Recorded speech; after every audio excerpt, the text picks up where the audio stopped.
He gave 6 years to his father's care. He quit his project management job, moved back into his childhood home, and handled everything: the medications, the doctor appointments, the middle of the night emergencies.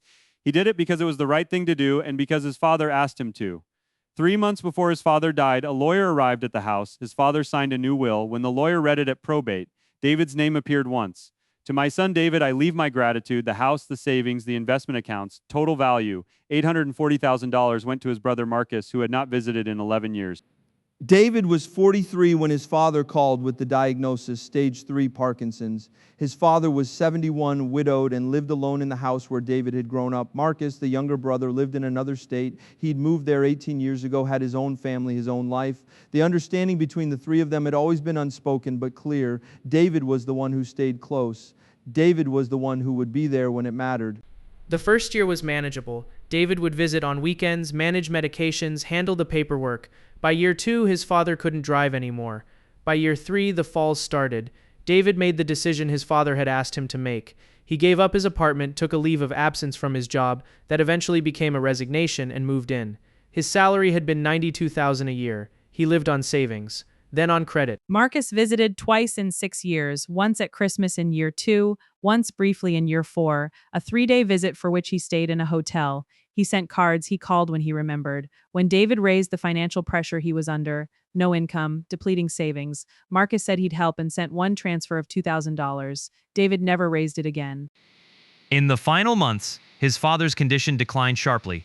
A home nurse came 3 days a week. David handled the other 4. He was sleeping 4 and 5 hours a night. He was down to his last $12,000 in savings. And then in October, a lawyer came to the house, a different lawyer than the family had ever used.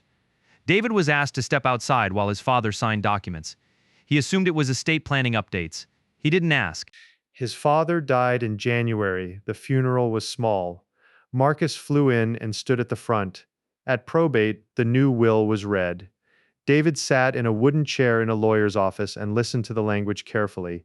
The house was valued at $410,000. The brokerage accounts $320,000. The savings $110,000. All of it to Marcus.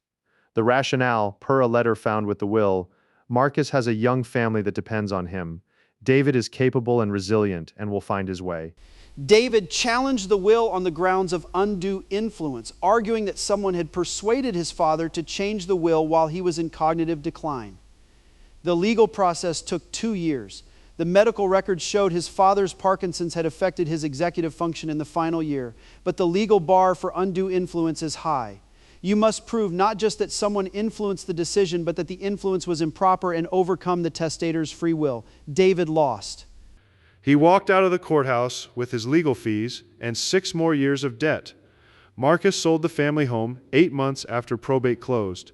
He lives in a 4,000 square foot house in the suburbs. He posts about family on social media. David has a new job, a step down from what he had before he left. He is paying off the credit card debt he accumulated during the years of caregiving. When people ask how his father died, he says peacefully, because that part at least is true. He was there. Marcus was not